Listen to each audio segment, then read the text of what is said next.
Historia, libros y banderas, el podcast de agricultura sobre nuestro pasado, política, textos y propuestas para conocer y comprender los grandes cambios que vive Chile y el mundo.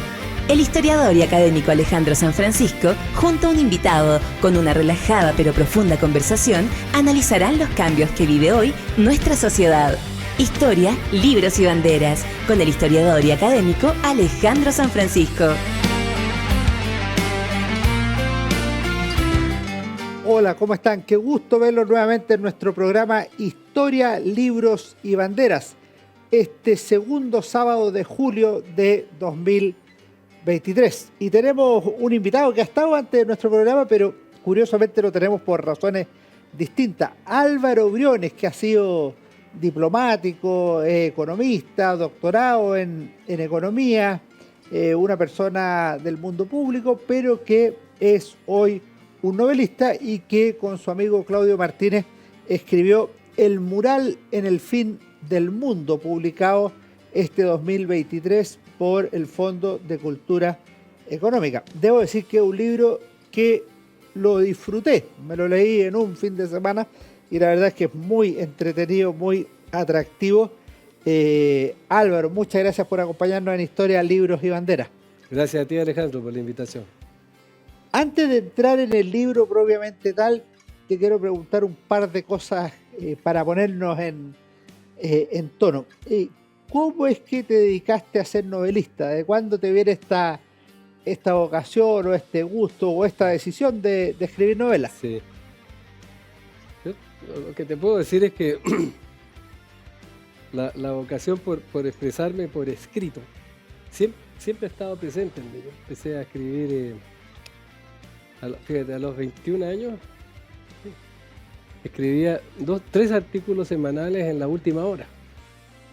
Artículos de opinión. Ese era el diario José Toao, ¿no? Era el diario del Partido Socialista, lo dirigía José Toao. Y así, o sea, siempre he disfrutado mucho expresarme por escrito. Creo que es quizás la mejor manera de expresarse. Y como notarán tus oyentes y tus televidentes, ¿no? Expresarme de otra manera no es muy fácil para mí, pero por escrito soy otra cosa. Perfecto. Y una consulta, ¿cómo nació la idea de escribir un libro a 4 manos? Pues este libro lo escribiste con Claudio Martínez, que además de ser escritor tuvo una trayectoria pública, también fue agregado cultural en España. ¿Cómo decidieron, vamos a escribir el mural en el fin del mundo y lo vamos a hacer a 4 manos? Yo en lo personal me ha tocado escribir artículos académicos, ensayos con amigos, con colegas, pero pienso que debe ser bien diferente hacer una novela de esa manera. En mi opinión no tan diferente, ¿eh? Te digo por qué ahora. ¿Por qué se nos ocurrió a nosotros? Es porque el bueno de Claudio, que es una persona aparte de muy inteligente y culta, muy divertido, realmente una persona muy graciosa y un gran amigo mío, es de Chillán, ¿eh? Y estudió en la escuela México, donde están los murales. Y como buen chillanejo, y esta es una característica de todos los chillanejos que yo conozco, es fanático de Chillán.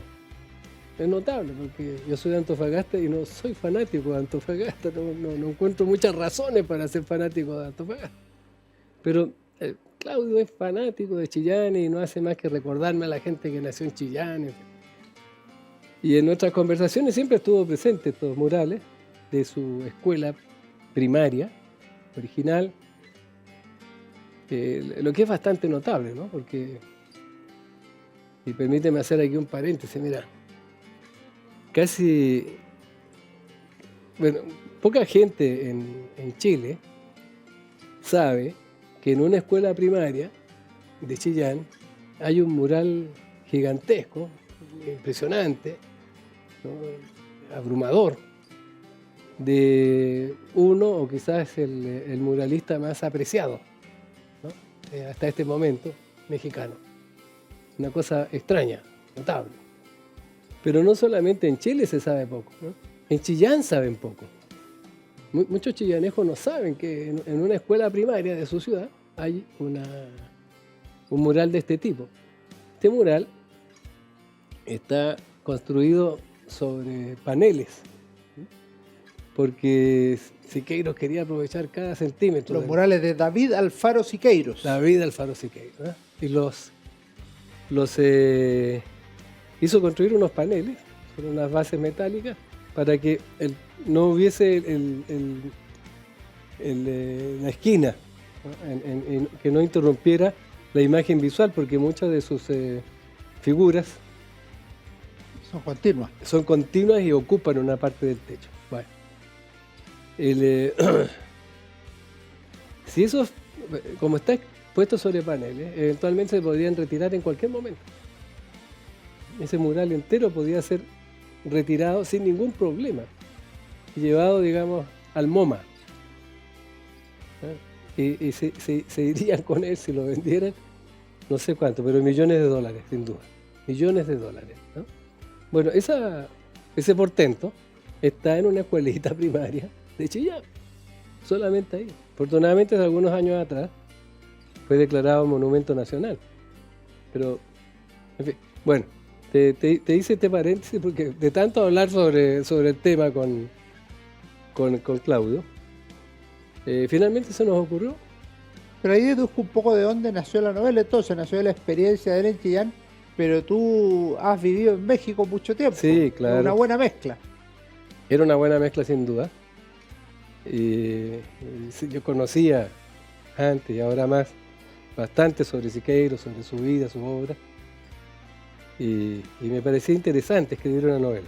Ahora, para terminar, mira, tú dijiste recién que pensabas que era diferente escribir un ensayo, por ejemplo, de escribir hacerlo a cuatro manos. Bueno, en términos generales, escribir una novela no es muy diferente de escribir un ensayo, ¿no?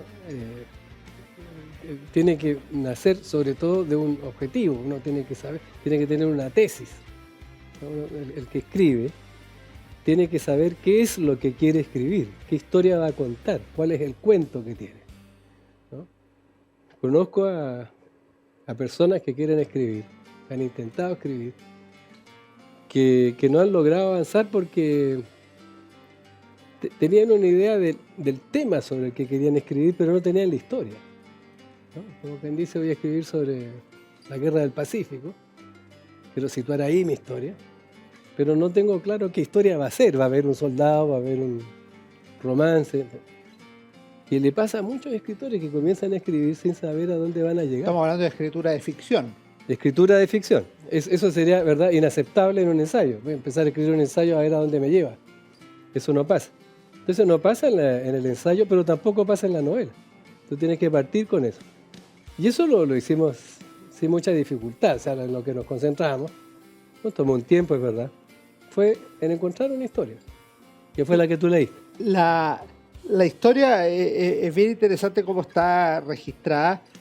Se sitúa en dos momentos históricos, en 1940-1941, que es cuando David Alfaro Siqueiros llega a Chile, te voy a preguntar por eso, y el 2012, cuando van haciendo como esta especie de raconto, recuerdos de la figura de Siqueiros, de la vida en Chillán y la construcción de la novela propiamente tal.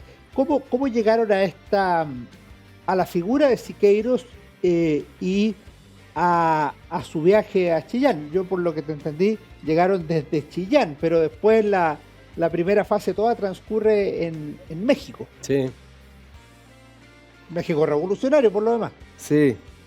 Bueno, muchos de esos elementos están consignados en distintas crónicas, en distintos estudios incluso. Lo que tengo que decir a continuación es que lo que escribimos es una obra de ficción.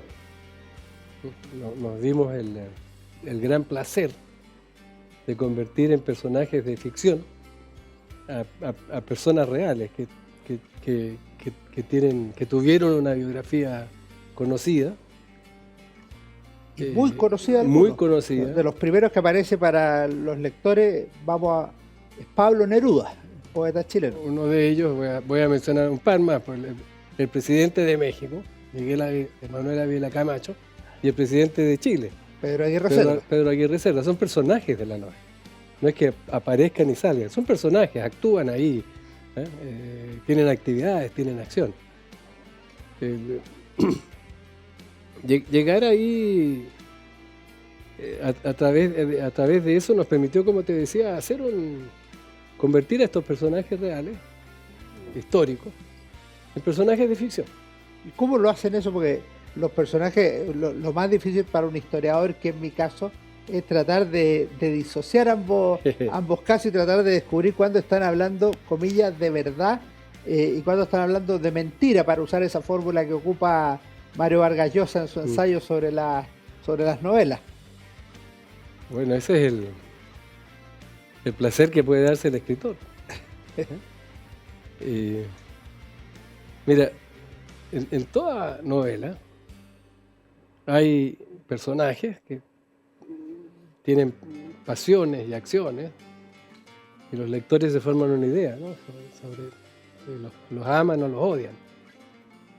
Y también hay un entorno, ¿no? Un momento social, o un momento en una sociedad, ¿no? Y ese momento tiene características políticas, sociales, económicas, en fin, e inevitablemente se van expresando, se van mostrando en una novela. Al terminar de leer una novela, el lector tiene una idea sobre por lo menos esas dos cosas.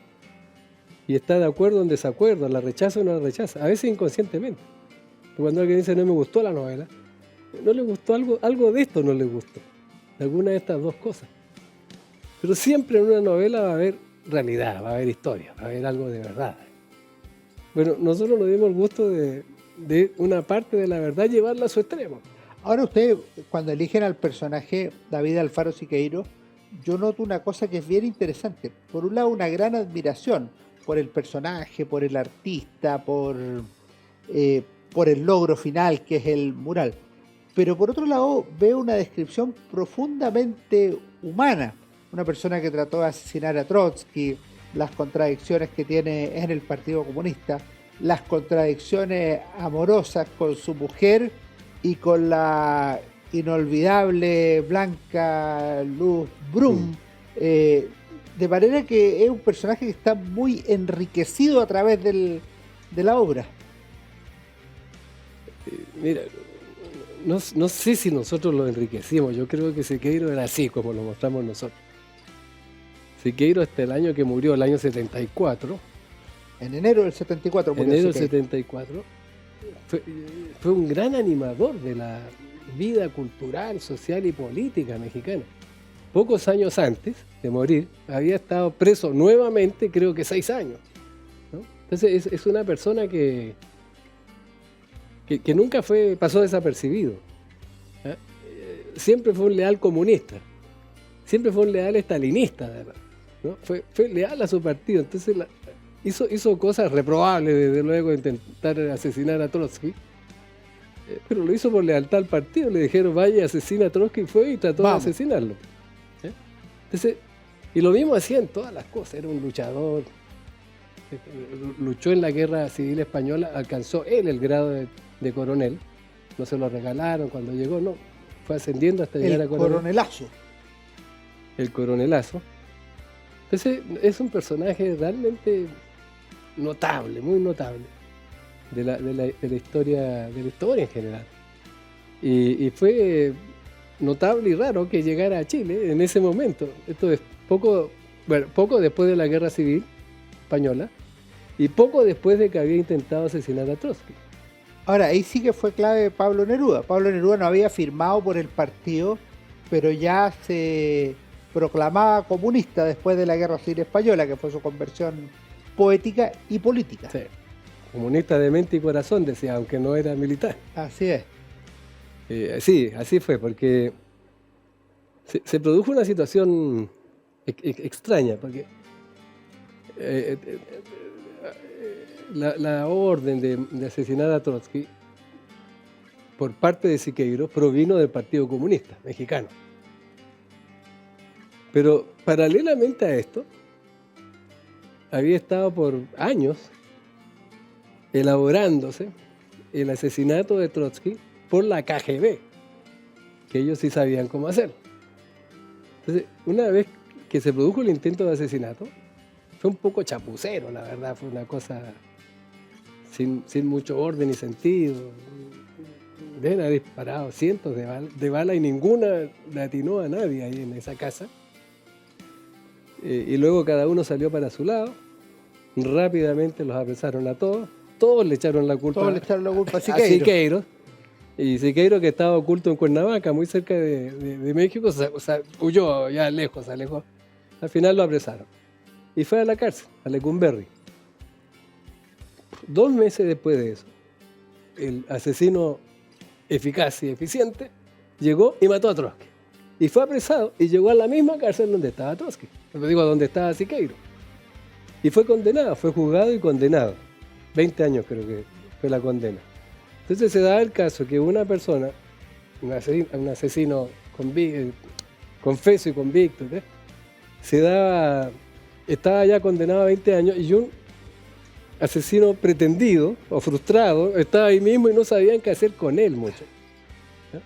Entonces Neruda efectivamente fue muy insistente en convencer al presidente Ávila Camacho de que saliera de México.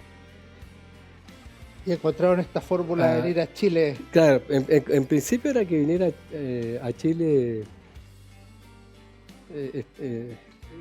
una especie de extrañamiento, ¿no? una expulsión del país. Y el presidente Ávila Camacho estuvo de acuerdo finalmente, por razones políticas internas, ¿no? En ese momento México vivía un proceso de reformas bien importante que había iniciado el presidente Lázaro Cárdenas, el general Lázaro Cárdenas también. Ávila Camacho también era militar. Y habían creado unas asociaciones que hasta ahora existen y son igualmente poderosas, de trabajadores, la CTM, la Confederación de Trabajadores Mexicanos, que agrupa a los obreros, y la Confederación Campesina de México, que agrupa a los campesinos. Entonces, como dice Ávila Camacho, mi personaje está bien, mire, yo no necesito que el apoyo del Partido Comunista, la verdad es que ellos quieren, pero yo no quiero. Pero sí necesito que no me hagan problemas. Y esa es la negociación. Claro, entonces que no se metan conmigo. Además, de paso con esto, demuestro a la Unión Soviética que no soy tan mala gente. Eso me va a permitir negociar después con los gringos. Tenía toda una imagen de lo que podía hacer esto tan sencillo, sacarlo a... Solo cuando llegó a Chile, recién, debido al escándalo que se armó, tanto en Chile como en México, porque lo que había ocurrido era que a un asesino frustrado, ¿no? Sí, claro. Lo habían dejado en libertad. Así es. Salió. Entonces, no me digan nada sobre Chile. Vamos a hacer un pequeño alto y queda el espectador esperando lo que nos va a contar qué hace cuando llega a Chile. El mural en el fin del mundo de Claudio Martínez y Álvaro Briones. Seguimos conversando en Historia, Libros y Banderas. En nuestra obra Historia de Chile 1960-2010 de la Universidad San Sebastián encontrarás un análisis sobre la crisis y ruptura de la democracia chilena antes de 1973, la creación de un nuevo orden institucional y la democratización y desarrollo del país en las últimas décadas. Conoce más en uss.cl. En CMPC llevamos un largo camino fortaleciendo nuestro trabajo, lo que nos ha permitido desarrollar distintas iniciativas junto a comunidades, por ejemplo, con la recuperación de un árbol extinto o el restablecimiento de agua potable en zonas rurales, la conexión del turismo y cultura a través de una sola ruta, o también el desarrollo de envases reciclables y amigables con el medio ambiente. Son esos y otros desafíos los que hoy nos permiten creer en el valor de las soluciones inspiradas en la naturaleza. CMPC, creando valor natural. Conoce más en cmpc.com. Seguimos en Historia, Libros y Banderas. Estamos conversando con Álvaro Briones a propósito de su reciente novela, El mural en el fin del mundo, escrita con Claudio Martínez.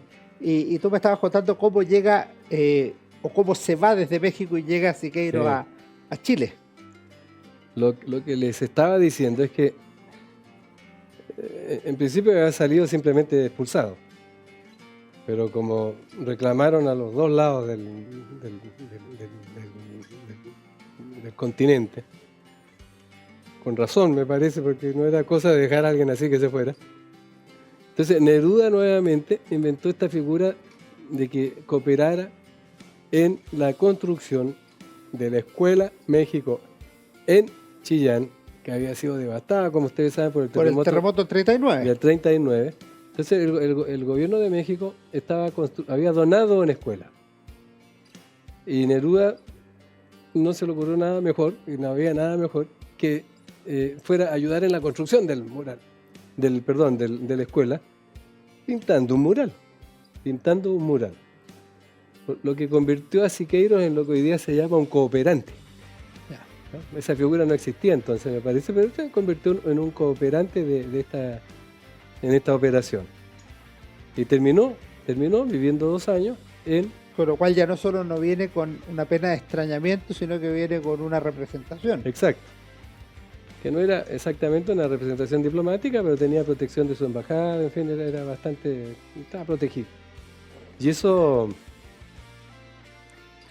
fue un cambio significativo, porque además él aceptó todas las condiciones. Irse a Chillán, primero vivió en Chillán, tuvo dificultades para vivir ahí, no siempre estuvo cómodo, y trabajó en serio en el mural. Siqueiros se apasionaba por lo que hacía.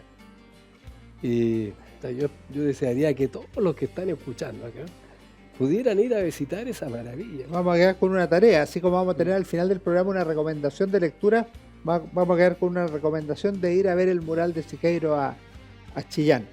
Una ciudad histórica, Chillán por lo demás. Yo entiendo los chillanejos por qué quieren tanto a su ciudad. Es como los serenenses que queremos tanto a la nuestra, que es tan espectacular. Te quería preguntar cómo lograban discriminar la verdad de la ficción, porque evidentemente este es un libro de ficción, el que lo lee está leyendo una novela, pero uno se va encontrando con personajes que son reales. Tú ya nombraste a los presidentes Ávila Camacho, Aguirre Cerda, al poeta Pablo Neruda después de la Guerra Civil Española, a David Alfaro Siqueiros.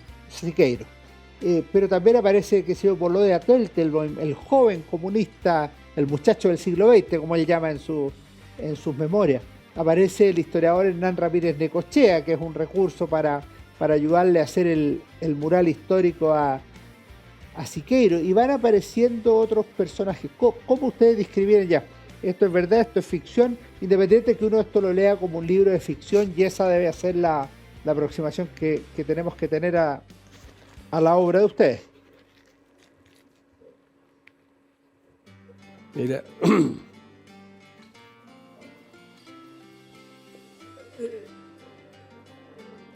un personaje de ficción finalmente es un personaje ficticio, pero tiene un origen real, era una persona real.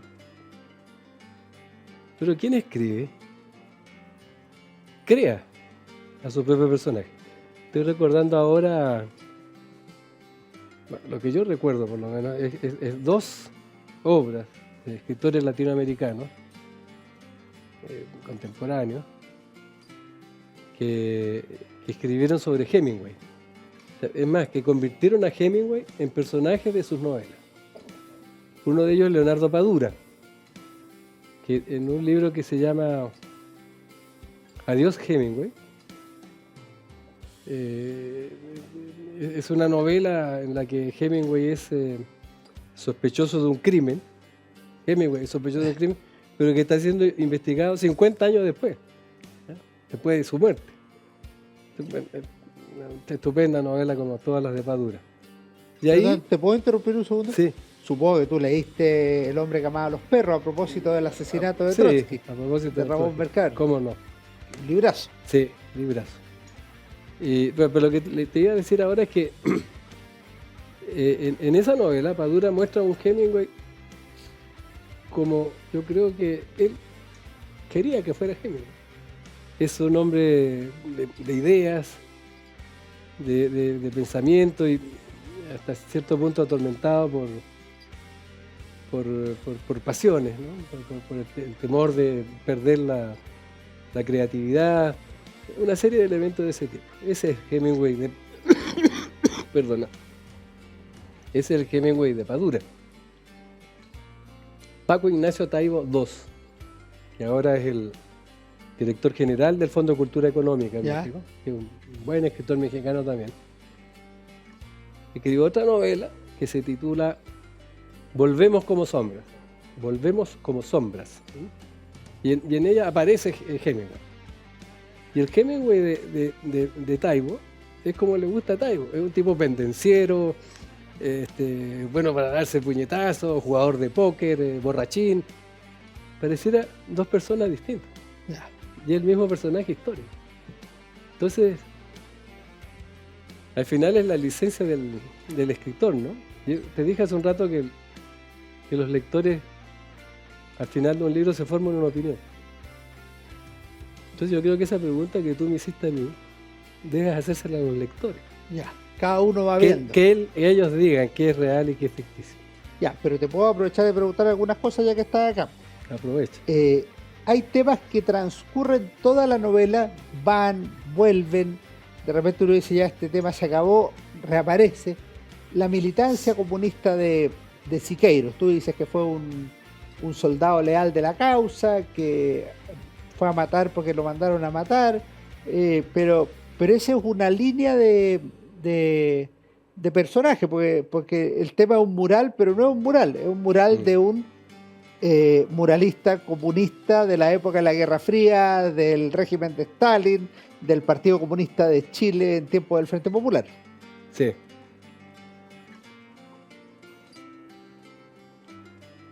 Bueno, hay más de un tema como ese, ¿no? En ese momento en Chile estaba gobernando el Frente Popular, con el presidente Pedro Aguirre Cerda, y eso significaba un conjunto de tensiones internas que de alguna manera y en varios momentos no pueden dejar de expresarse, de mostrarse, de aparecer en nuestra novela. Era parte de la vida en ese momento, de la vida social en ese momento. Y es importante, es tan importante como la condición de comunista de Siqueiros. Siqueiros era comunista de verdad, él se pensaba comunista y actuaba como comunista y caminaba como comunista. Su esposa también. Era gente del partido, y eso es algo que no puede quedar fuera del Siqueiros personaje de ficción. Si yo escribiera una novela con Siqueiros, no sé, sacerdote, no, sería una ficción estúpida. Es una ficción consistente. Claro. Lo otro que me llama la atención es que la masonería aparece permanentemente. Y si Siqueiros fue masón o no fue masón, y Diego de Rivera también, y si había algo de eso en Copiapó o Chillán, depende de las distintas circunstancias. ¿Eso es mera ficción? ¿Es ficción con una base de realidad? ¿No quieres develarlo? ¿Cómo fue esa cosa? Porque aparece desde el principio hasta el epílogo. Lo que le puedo decir a los lectores es que si leen el libro van a encontrar la respuesta. Pero mira, lo que importa es esto, creo. Perdón.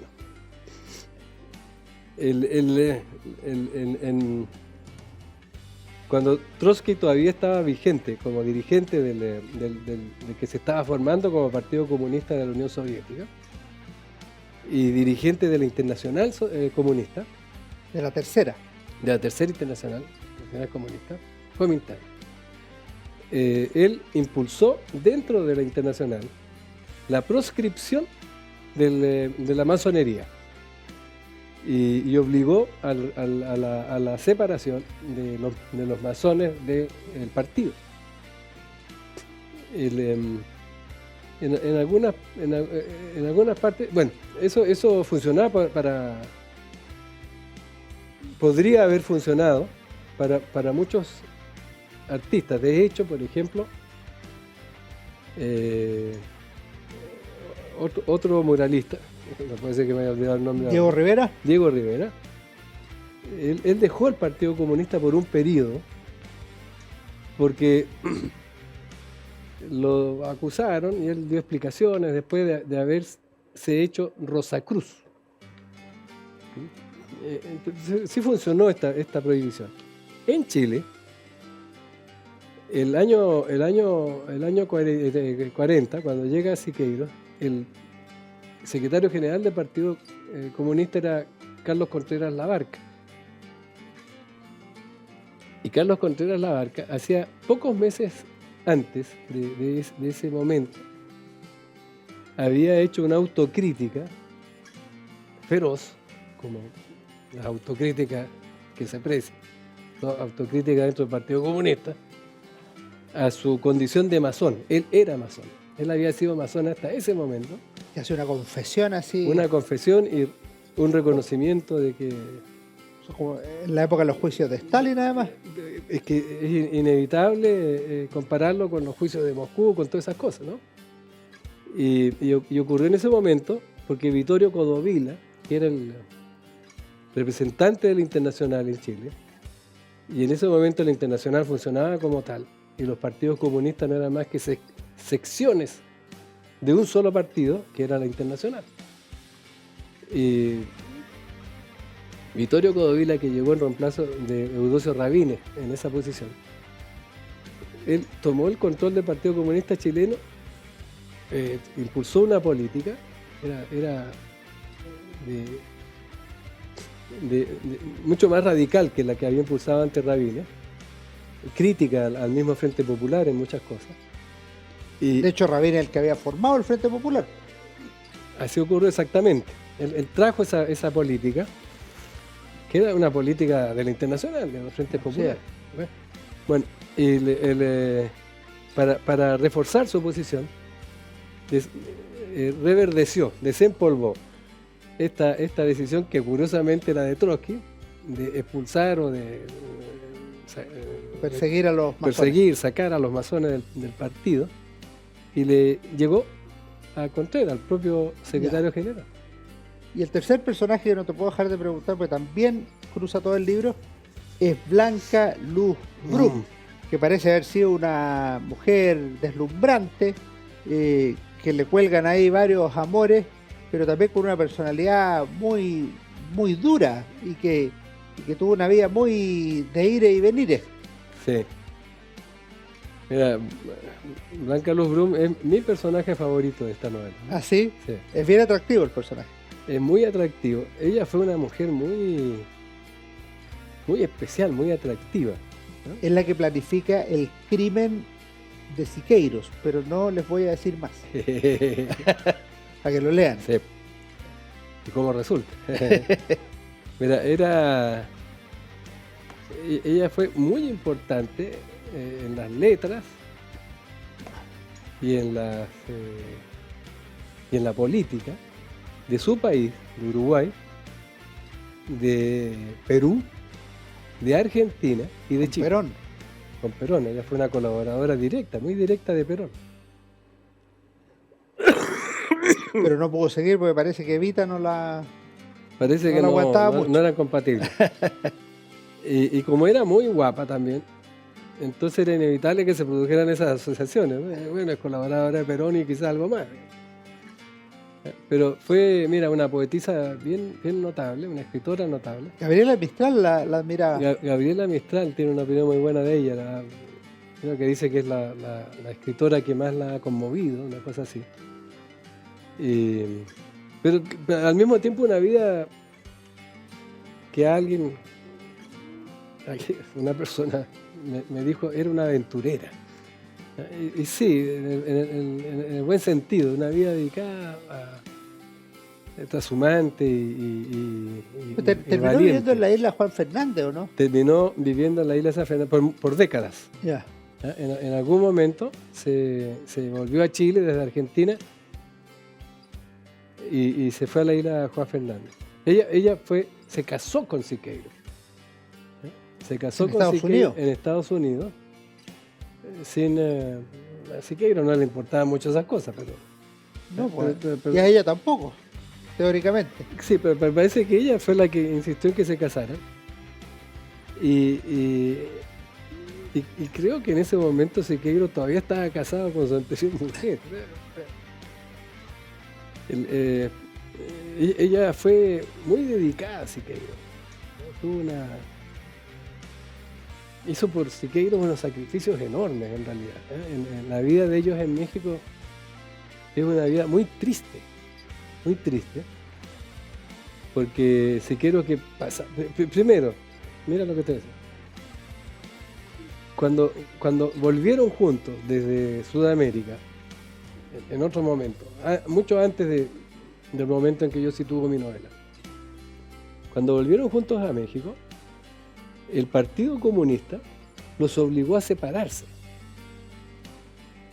Porque Siqueiro estaba casado. Por el matrimonio anterior. Y él estaba casado con Gachita, olvido su apellido ahora, que era una militante comunista, una periodista, en fin, muy querida por todos. Entonces lo obligaron a vivir una ficción. Él vivía con su esposa y por las noches se escapaba por una ventana a ir a ver a su mujer. Y cuenta en sus memorias. Tenía que desviar la guardia de comunistas. Tenía que eludir a la vigilancia de la policía mexicana y de la policía comunista. Bueno, a Siqueiros lo apresaron. Primero lo habían extrañado ahí sí dentro de México a Taxco, a un pueblo de montaña muy bonito, por cierto. Y de ahí lo llevaron a la cárcel en la Ciudad de México. Bueno, estando ahí, nació un hijo de ellos, en Taxco, y vivió menos de una semana. Yeah. Y Blanca Luz lo relató a él, a Siqueiros, el funeral de ese niñito. Y el funeral de ese niñito era ella con su hijo, un hijo que tenía de un matrimonio anterior, y unos niños campesinos que llevaban el pequeño cajón por los cerros hasta que encontraron un sitio donde enterrarlo. Tremendo. No, una vida muy triste, y todo eso era ella, que digo que era esa mujer que tenía esa característica tan notable. Vamos a seguir conversando en unos momentos en nuestro último bloque con Álvaro Briones, El mural en el fin del mundo, una excelente novela. En nuestra obra Historia de Chile 1960-2010 de la Universidad San Sebastián encontrarás un análisis sobre la crisis y ruptura de la democracia chilena antes de 1973, la creación de un nuevo orden institucional y la democratización y desarrollo del país en las últimas décadas. Conoce más en uss.cl. En CMPC llevamos un largo camino fortaleciendo nuestro trabajo, lo que nos ha permitido desarrollar distintas iniciativas junto a comunidades, por ejemplo, con la recuperación de un árbol extinto o el restablecimiento de agua potable en zonas rurales, la conexión del turismo y cultura a través de una sola ruta, o también el desarrollo de envases reciclables y amigables con el medio ambiente. Son esos y otros desafíos los que hoy nos permiten creer en el valor de las soluciones inspiradas en la naturaleza. CMPC, creando valor natural. Conoce más en cmpc.com. Te quería preguntar una cosa que tal vez ya me la respondiste, pero si no, lo hacemos con un segundo personaje. ¿Qué personaje real o de ficción te atrajo más? Blanca Luz Brum, no sé si te atrajo más en la ficción o en la realidad, o en los dos. ¿Cuál sería un segundo personaje que podríamos decir era particularmente atractivo, que me gustaría profundizar más, que lo conocí en estas circunstancias? No, primero que todo, Blanca Luz Brum, la dejo aparte. Blanca Luz, primer lugar. Top one. El otro personaje interesante es el joven de 24 años, Volodya Teitelbaum. Ya. Colorín, narigón. Colorín y narigón. Militante del Partido Comunista también. En ese tiempo, a los 24 años, Teitelbaum era subdirector del siglo. O sea, tenía puestos muy importantes. Sí, asumía responsabilidades grandes. Había estudiado Derecho, estaba por graduarse, se graduó años después, se licenció, digamos, sacó el título. Pero para él lo más importante era que era poeta. Se decía poeta, sí. Sí. Él ni periodista ni abogado. Se describía a sí mismo como poeta. Entonces, este poeta, también comunista leal, dispuesto a todo y que pasó por todas las venturas y desventuras que puede pasar, que debió pasar, ¿no? A los 24 años, tiene que haber sido una persona muy interesante.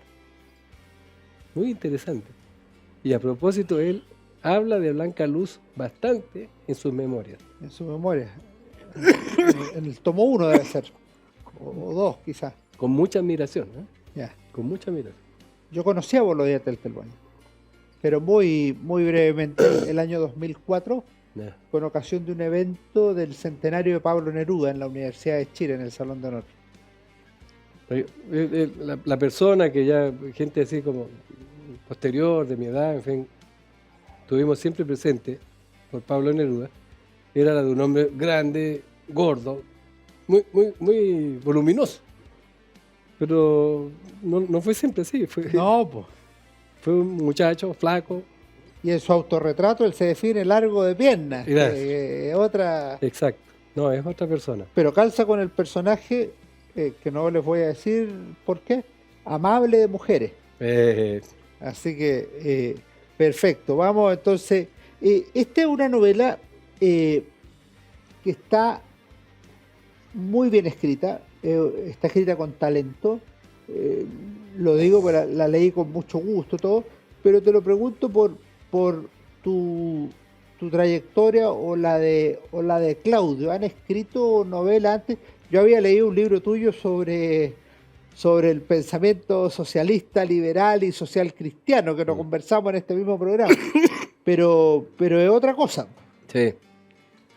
No, pero yo no soy un... Desde luego no soy un escritor joven, para empezar, ni nuevo, ¿no? Esta es mi cuarta novela. Cuarta novela. Sí. Claudio no había escrito novelas hasta ahora. Él ha escrito crónica, básicamente. Aunque con posterioridad, casi simultáneamente con la aparición de esta, publicó una novela breve que se llama El Indulto, que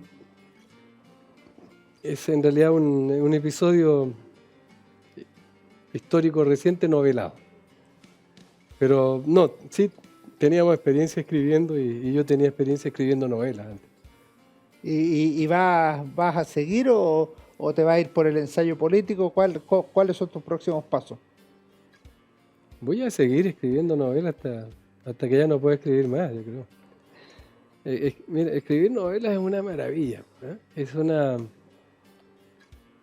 Te dota de una libertad que ninguna otra actividad te puede dar, ¿eh? Y tanto al escritor como al lector. Escribir, quien escribe una novela está creando un universo completo, ¿no?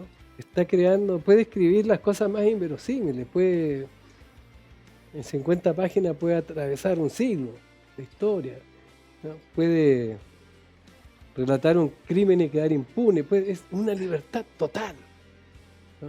Escribir te da esa libertad y hay que usarla, la libertad que nos dio a nosotros de convertir en personajes de ficción a personajes históricos, ¿no? Tolkien, el autor del Señor de los Anillos, decía que el escritor era un subcreador.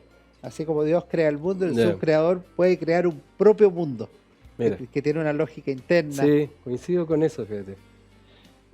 Y al lector le otorga una gran libertad también, la que te mencionaba antes, de no compartir, de disgustarse, de crear una opinión, de escribir el final de la novela de otra manera, de la manera que a él le habría gustado. El lector siempre escribe el último capítulo.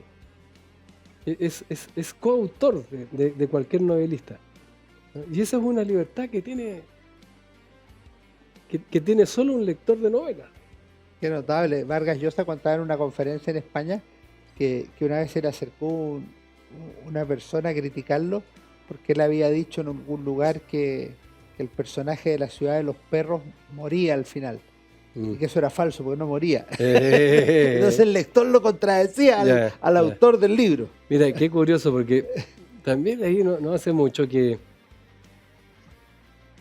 en su discurso de aceptación del premio Nobel reciente, ahora Vargas Llosa contó que su madre le había contado que cuando él era niño, en sus primeras lecturas, una vez que terminaba de leer, él seguía escribiendo la novela que había leído, el libro de cuentos, el cuento que había escrito, que no quería que terminara.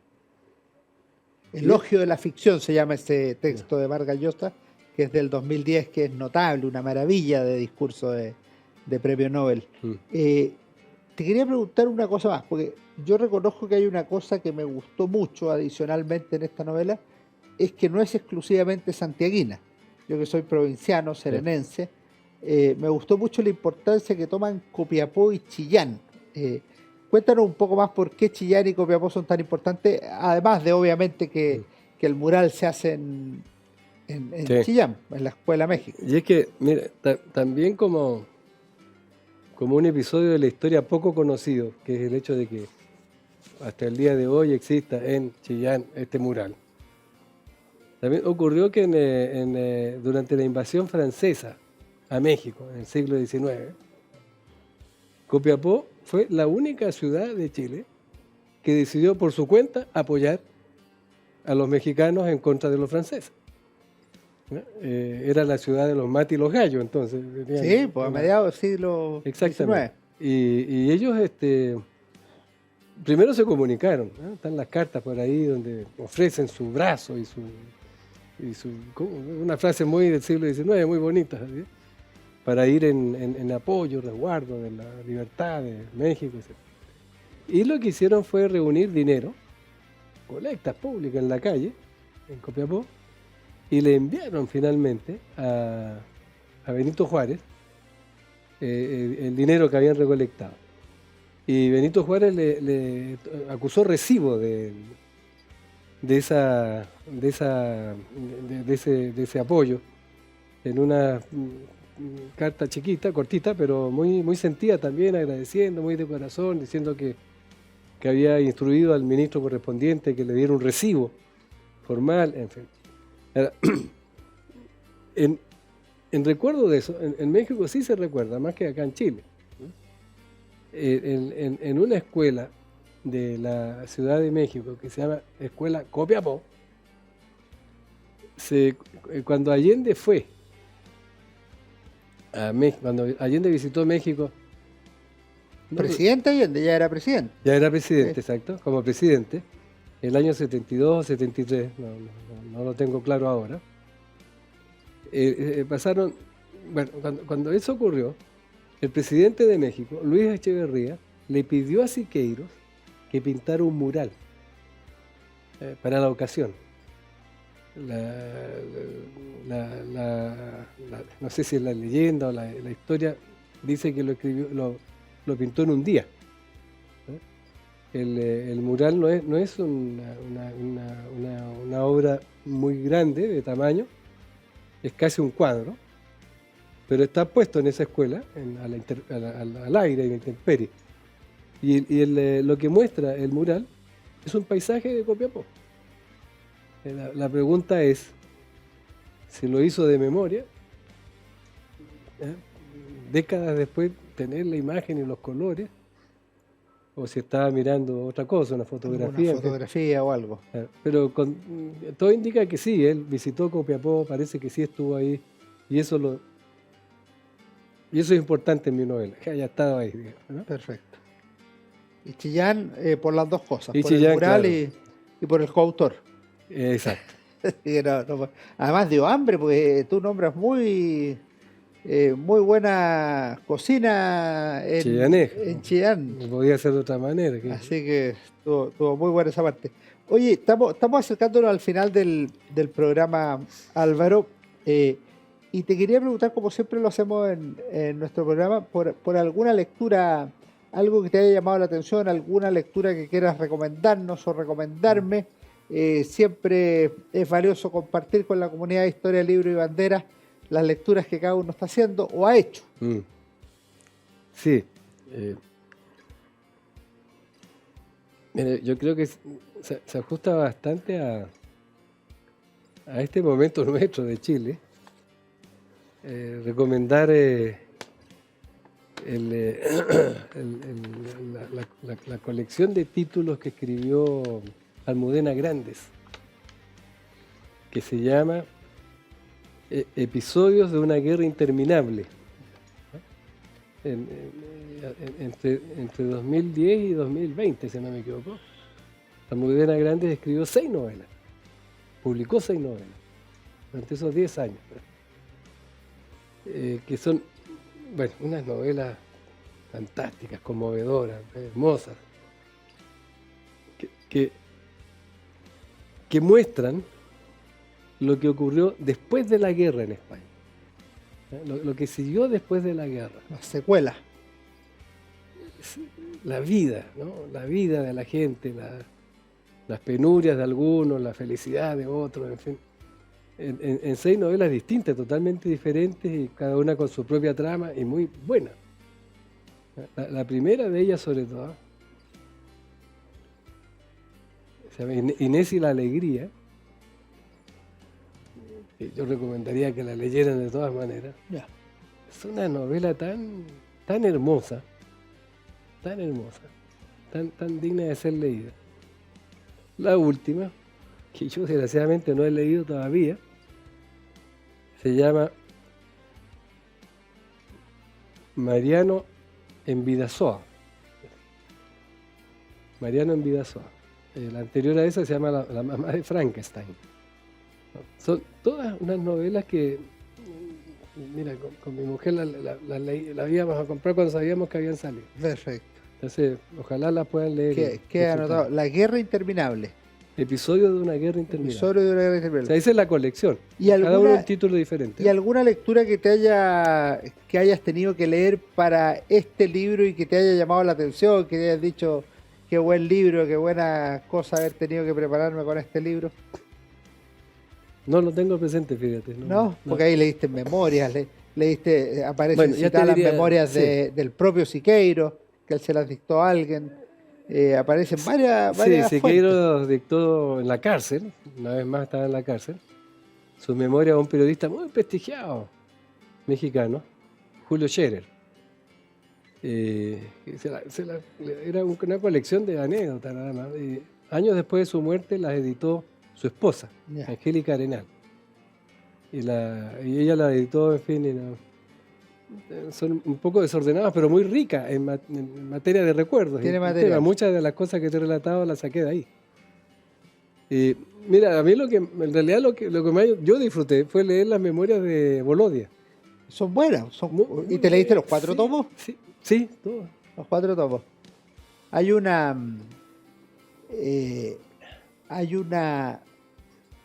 área de la escritura en Chile que son las memorias políticas, pero particularmente las memorias de escritores que a su vez han sido políticos, como es el Sí. caso de Volodia. Y de buena pluma, además. Y de muy buena pluma.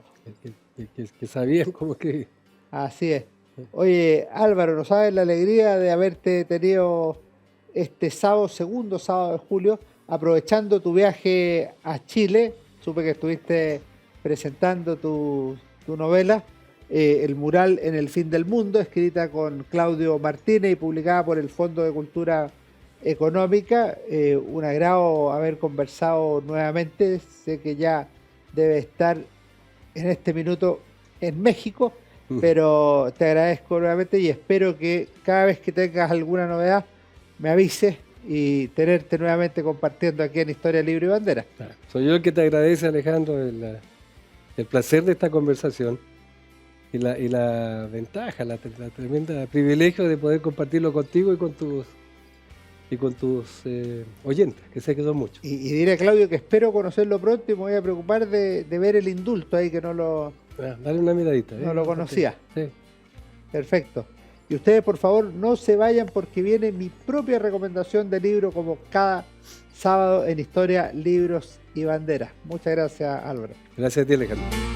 Hola, ¿cómo están? Soy Alejandro San Francisco y en Historia, Libros y Banderas de esta semana queremos recomendar un extraordinario libro de Rafael Rojas, La Polis Literaria. Este libro estudia el boom, la revolución y otras polémicas de la Guerra Fría, es decir, está ambientado en la década de 1960 y se extiende hasta 1973.